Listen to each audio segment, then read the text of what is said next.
Bismillahirrahmanirrahim.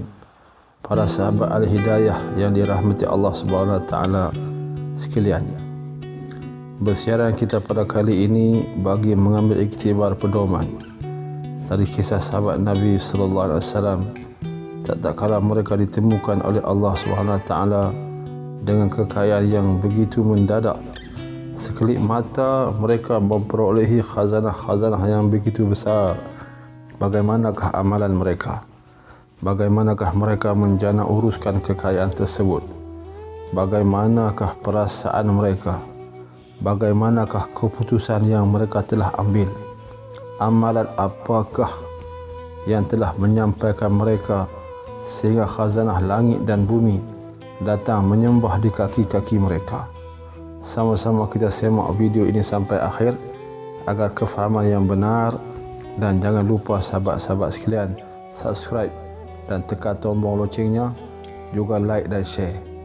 Moga hendaknya pengorbanan kita yang kecil ini menjadi asbab hidayat kepada seluruh hati-hati manusia di seluruh alam, insya-Allah. Dan diriwayatkan daripada kisah para sahabat di mana seorang sahabat Nabi telah membeli sebidang tanah daripada seorang sahabat yang lain. Setelah selesai urusan jual belinya, maka si pembeli itu pun bermulalah bercucuk tanam di ladangnya yang baru itu. Setelah beberapa lama ketika dia sedang sibuk menguruskan ladangnya, dia merasakan mata cangkulnya tadi telah terkena satu benda yang keras, sepertinya bunyi besi.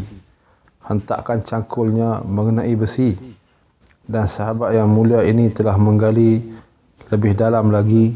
Di sana dia telah menemui satu kotak yang penuh berisi dengan emas dan perak, intan dan permata. Sahabat dia telah menemui kotak harta karun.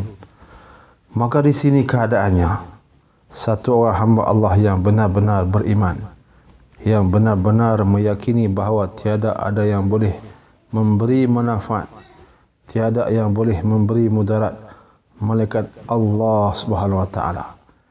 Dalam pandangan para sahabat, batu dengan intan adalah dua perkara yang sama sahaja. Langsung tidak terkesan dengan dunia ini. Dengan perkara-perkara dunia, langsung tidak memberi bekas kepada hati mereka.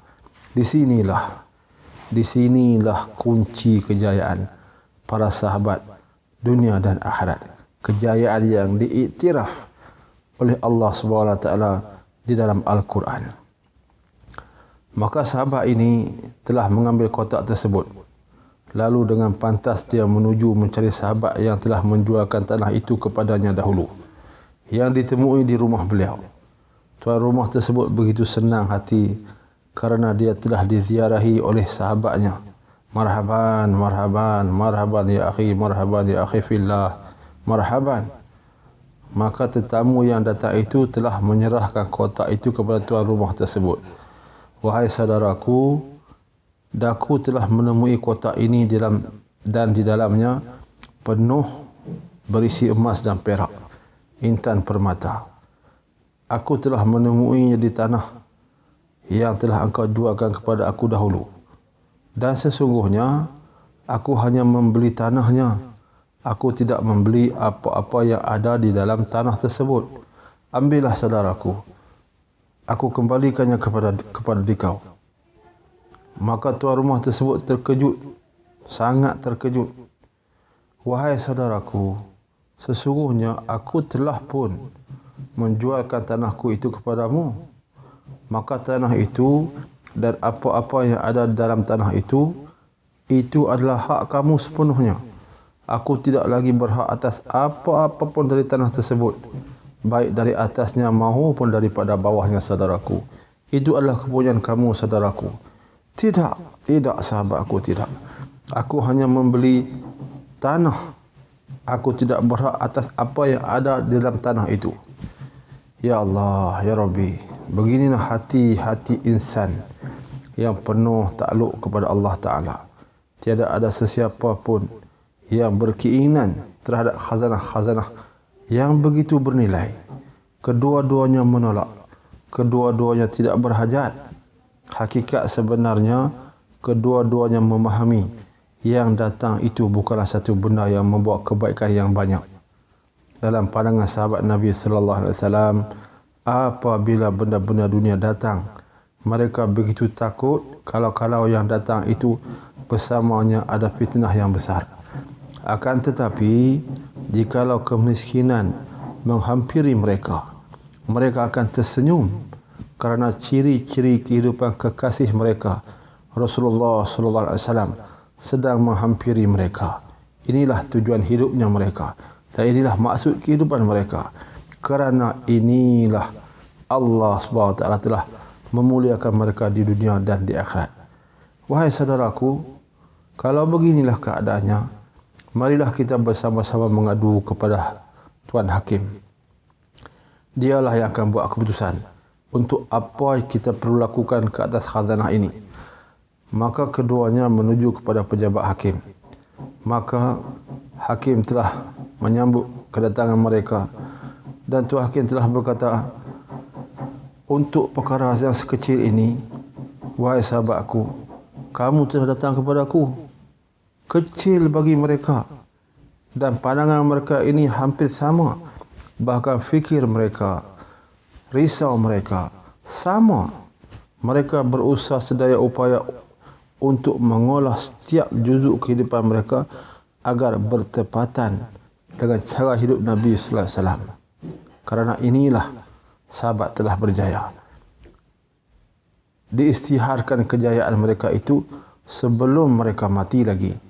Tuan Hakim pun langsung tidak terkesan, langsung tidak ada keinginan. Maka katanya, aku mengetahui kamu mempunyai anak laki-laki dan kamu mempunyai anak perempuan.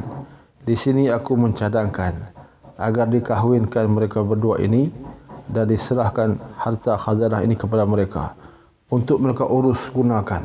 Terserahlah kepada mereka. Subhanallah. Maka kedua-duanya telah bersetuju dengan cadangan daripada Tuan Hakim ini. Dikahwinkanlah kedua-duanya mempelai ini, diserahkan kepada mereka khazanah itu, dan demikianlah para sahabat Nabi sallallahu alaihi wasallam telah beramal dengan amalan Islam yang sebenarnya. Telah beramal dengan amalan Al-Quran yang sebenar-benarnya. Allah Subhanahu wa taala telah membuka pintu pertolongannya dari langit dan bumi. Ke mana sahaja sahabat hadapkan wajah mereka, di situlah ada pertolongan Allah.